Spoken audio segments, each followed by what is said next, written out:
Good morning, everyone. Today's reading is rather interesting. It's Luke's Gospel, chapter 14, verses 15 to 24. And, it's a gospel that perhaps should make a lot of people sit up and say, hang on, really? Because it deals with the whole issue of saying that our own opinion is as important as the opinion that is expressed in the teachings of the church. So, the church will say one thing and say, no, but I disagree with that, therefore my opinion is as good as yours. We sometimes find that in people who have drifted from the church, who don't have a strong knowledge or contact with the church, and so they develop their own ideology or else their own set of values that they think are Catholic, but aren't necessarily.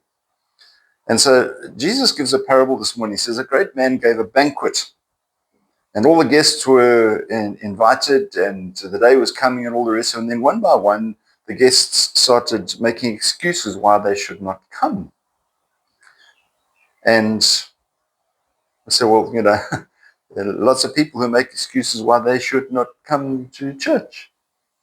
And it's exactly the same thing. That's the teaching that Jesus is giving us. That Jesus has prepared a great banquet, and he's invited so many people to come. And one by one, some people find reasons not to be there, which they think are justifiable. The whole business about, do we have to go to church every Sunday? Yeah, that's one of the big 10, thou shalt not.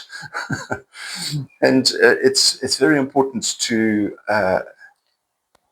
understand that our values might be important to us, but they must also be lesser or less important than the values that God gives us. So it's a big warning to those people who consider it a mass attendance in particular to be optional. And also some of the things that the Lord has taught us to do, the way in which we live, the way in which we behave, our attitudes and so forth. They're not optional. The Lord has given us a teaching. He sent out the invitation. And if we don't come, he actually gives a strong warning in the gospel today that things will not go well for those people who don't follow the way that he wants them to follow. Well, hopefully we're not one of those. And we accept the invitation. We come to the Lord because we are so grateful to do so. You have a wonderful day. Keep yourself safe. We'll see you again. God bless. Bye-bye.